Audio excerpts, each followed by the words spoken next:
Good day, Ozark Electric Cooperative. Hey, I'd like to start out by covering first and foremost, this month you've heard us talk about youth tour and cycle and our students that we're sending to Washington, D.C. and to Jefferson City. Well, this month, our youth tour kids leave for D.C., so we want to wish them a safe journey. Many great memories as they're up in D.C. representing us. I know they're going to do a great job representing the Show Me State and Ozark Electric Cooperative. Secondly, we've got our after hours events coming up on the 17th, the 18th, and the 20th. Those will go from 6 to 7:30. They'll be located in Willard on the 17th, Mount Vernon headquarters on the 18th, and then on the 20th, we'll be in Clever. So be sure and put that on your calendar and come join us. And we'd be glad to talk to you, visit, and talk about the co-op, okay? Next thing that's in line, you've seen probably on our webpage and through Facebook, the EPA and the action that associated our power supplier into our power provider, KMO, has joined an effort with over 20 other states. I believe it's up to 27 now, in suing the EPA over its latest rule, basically, forcing coal to go into carbon capture and sequestration by a certain year, or they've got to shut down. Some of that stuff, guys, I'm telling you, is already happening. We've got over 70,000 megawatts of coal that is slated to close in 2028. Part of my job is to follow that stuff, is to pay attention to what happens nationally on the grid, because as much as we wouldn't want it to impact us, it does. It totally does.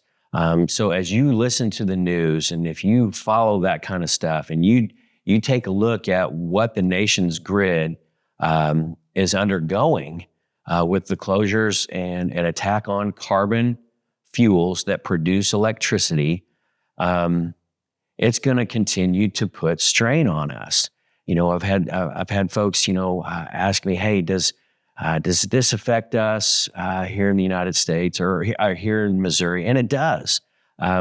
When the demand of Americans for more and more energy continues to climb, and that's information you can know, and you track that. And it's part of my job to do that and get to industry conferences and workshops and symposiums that hear about this kind of stuff, and they project what the future, as best as they can tell, is.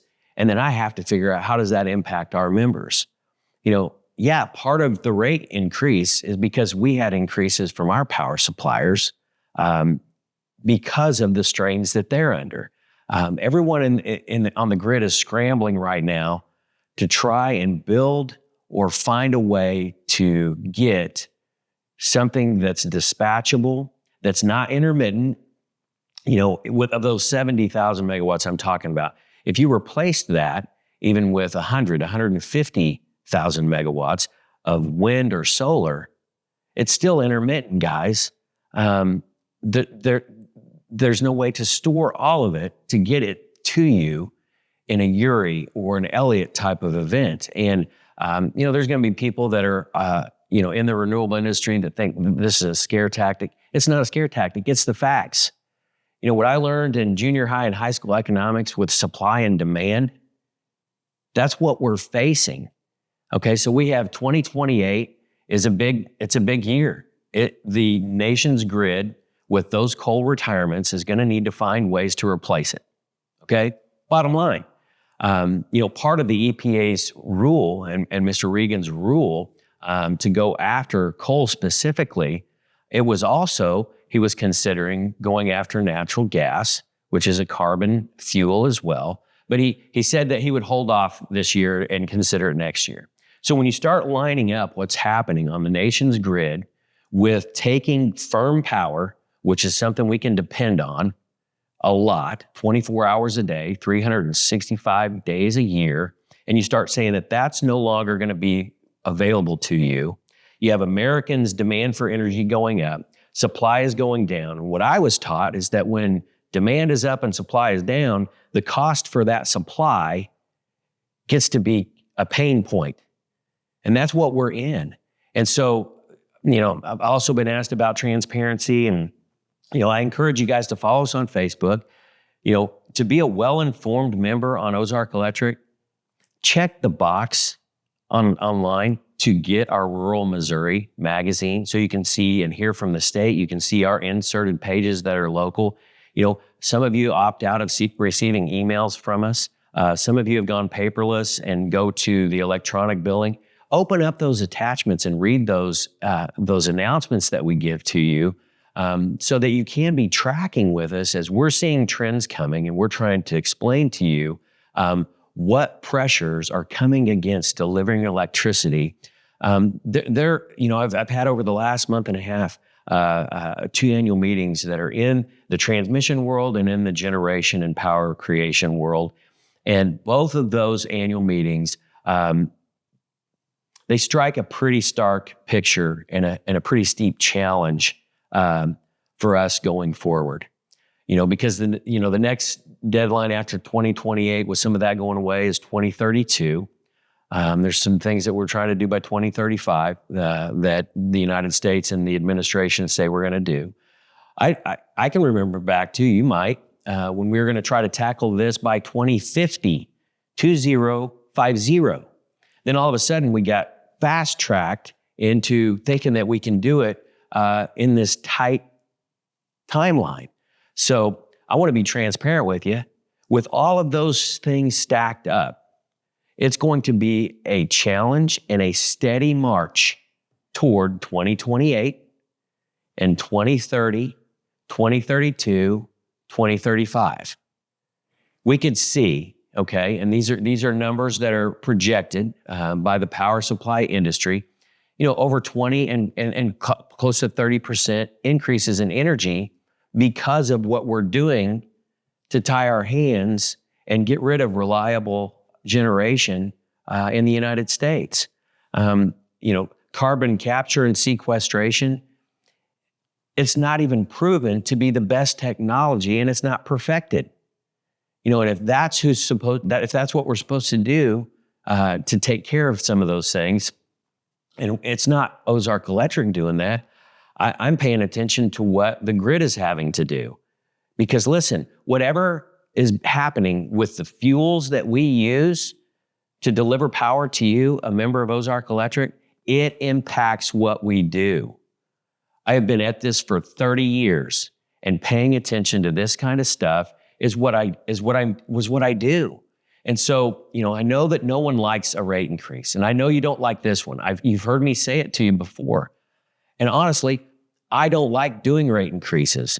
The board doesn't like doing rate increases. It's smoother and easier to chart the waters when we're not having to do that. Because I get it. I know things have gone up. I know that, and so here's one more thing that is coming at you that you're going to have to try to tackle. And I'm sorry about that.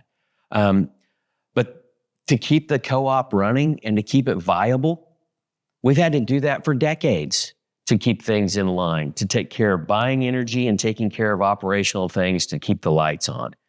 That's still the case. That's still the challenge in front of your directors, and they're still doing that. And we're leaning on their experience to help us see all the things that are in front of us, okay? So as we took a look at our rate, two of the things that I've told you, I get billed from KMO, have been getting billed from them for decades, and two of the components that are on that 3-part bill is base demand and peak demand. And those things are becoming more and more valuable. And I'm glad that they do it. I'm glad that they bill us for it. I really am. Because you know why? If they didn't bill to that and calculate it and provide it, we wouldn't have had the solid service that we had during a Uri, an Elliott, a Jerry, those types of things. Okay, so making sure they have that is very, very important. But when you continue to have the administration and the EPA attacking the resources we've relied on for decades to provide electricity, guys, it's going to have an impact. And it's going to hit us in our wallets. That's what's going to happen. And that's what's happening at Ozark Electric. I'm telling you, we're in for a battle. We're going to put the EPA link in this video so that you can join us in telling our legislators, hey, listen, you need to be reconsidering what this is going to do for reliability and affordability for electricity on the nation's grid, and specifically Southwest Missouri and Ozark Electric.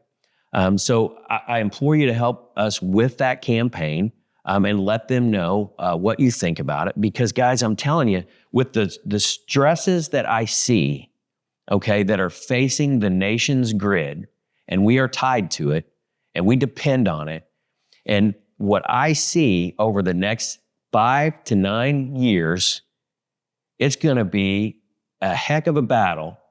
And all utilities that provide electricity are going to be in the same boat, scrambling to figure out how to keep reliable and affordable electricity available to our members. It's going to be a challenge. So I'm telling you, buckle up. We've had folks that are going to run for the board, right? And are putting in for that. They can take a look at it, but I'm telling you, once they step on here and they're immersed in it every month, the challenges in the math are going to remain the same. To keep our company viable, we'll have to do what we need to do to move forward. And so I don't tell you that to scare you, but I've been challenged by some to be more transparent, and that's as transparent as I can make it. The grid is under flux, transition, and it will impact Ozark Electric. Our duty is to figure out how to best navigate it financially and through rates or through borrowing at the bank. Okay, so that's part of where we're at. One of the other things I wanted to address is that, some folks are wondering, and we've got some independent consultants, I guess, out there talking about, my wages, the 990 that is public that they can get a hold of. I can assure you I don't make $500,000, $600,000, $700,000. You can go to our website and you can see the explanation of how to read the 990, okay, properly, and how to understand it, okay? Because, there's a bonuses box on there. I didn't get that. I mean, the board didn't hand me a bonus. That's 30 years of being in the co-op, being a participant in the 401k, and being in the pension plan. I don't even draw that down. That's a promise that it should be there when I get to my retirement. So I encourage you, if you want clarity on that, don't just believe what's being spit up out there on Facebook or online as the truth. Go to our webpage. We've got an explanation, and you just click right on there, read the screen, click and understand, and then a link to the 990s so that you can understand that. Also, some folks are like, how do you gauge what you're going to pay the CEO at Ozark Electric? I'll tell you how it happens.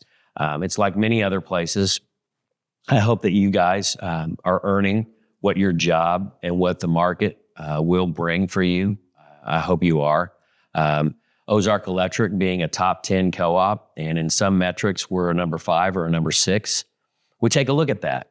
And what I try to do is I try to take a look at the statewide data that's available to us, and then also the National Compensation Survey that's available to us to help set the wages for our folks, for our journeymen, for our accountants, for our billing service reps, for our engineers. So I can see that we're competitive in the market. The same thing is what happens for me with the board. They get those surveys and the inputs from other cooperatives and industry folks that are doing what we do at the size of what we do. Being in 9 counties, managing an $80 million budget and the revenues that we do, and the total utility plant, the number of employees that we have, miles of line, meters, all those things get put in and crunched as a matrix to make a decision, and then also the number of years that a person has done the job. And so you take a look at that, and then they take a look and say, okay, this is what the job dictates. And so that's how it's done. It's done in a competitive nature. Believe me, I'm blessed to make the money I make. But for 30 years, this has been my life. And so I won't apologize for having 30 years of experience and thinking that it's important that we have that going forward. I'll say thank you to the board and others in the industry that make what they do. And I know that I'm blessed. My life hasn't always been that way. Some folks may think that, I had a silver spoon in my mouth and this was delivered on a platter to me. It wasn't. I've scrapped and I've worked and I've learned and I've studied and I've paid attention. And I dive into co-op stuff for the last 30 years. It's been a huge part of my life. I had a guy that recommended me, Brad Brown. I had a guy that believed in me, Pat Pruitt, that gave me the opportunity. And then I put in a lot of hard work to get where I'm at. And so I'm blessed, like I said, but that's how it's put together. And I hope that that's how your jobs are looked at for whatever you do and the skill set that you have, that you're put into a formula of this is what skills they have, this is the experience they have, the years that they've done it, and this is the market, and this is what it'll bring. Guys, we're a big co-op in the state of Missouri, and it takes a lot to take care of what we do. Operationally, yeah, it takes millions to take care of what we do. And so that's part of where we're at. I've said it before, and so I said it again today. The demand rate is something that will allow us, I think, the most accurate way to bill every member and what they demand in energy delivery from Ozark Electric. And that is here. It's happening throughout the country. You can do Google searches on it. It's happening within the region. It's happening by our neighbors. So I would encourage you to take a look around and see how we measure up against those things. And then also the steady march of others that are going to continue to move and join this group in the KW demand. Because going forward with the things that are out there that we're facing, this is going to be the most accurate and fair-minded way to bill for what each person is using and demanding from Ozark Electric Cooperative. Lastly, I'd like to talk about, I'd like to wish my wife a happy birthday in June, and also our anniversary is coming up.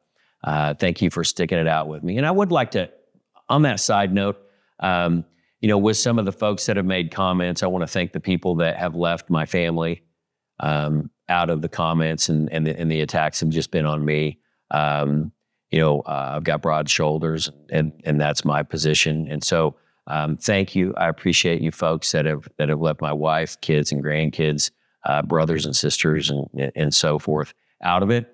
I appreciate that. I also appreciate through this time the phone calls, the messages, the people that have reached out that have said, "Hey, listen, we're pulling for you, or we're praying for you. We didn't like it, but we understood that you guys needed to do something to help our financial position, and we've trusted you in the past. We've trusted that board for a long time, and so even though we don't like it, we'll get through it as we always do." So I want to thank you folks as well for placing that faith and trust in us as you always have. It means a lot when you're going through crisis and people are doubting your experience, or they're doubting your decision making, or they're doubting the skill set that you have. So personally, from me and from our directors and from our staff and our employees, I want to thank you folks for doing that and understanding, even though I know it's tough. And like I did say, we will get through it. But I'm telling you, we're going to need your help, because there's more to come. There is more to come.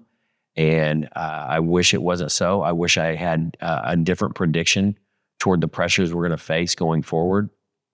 And if you want to check me, get out there and just start searching power supply or power production or the U.S. grid, transition for the grid, challenges for energy deliveries and power. And you will find what I'm talking about and realize that, you know what, I'm not the only canary in the coal mine. All right. So, lastly, happy Father's Day to all you fathers out there. I hope that your kids send out a letter, a note, a phone call. Maybe they show up in person. Maybe they hug your neck. Thank you so much for being the backbone of families, doing the hard things when necessary, and getting through tough times when also necessary. So, happy Father's Day, and to my own father, happy Father's Day. And we'll talk to you next month. Thank you.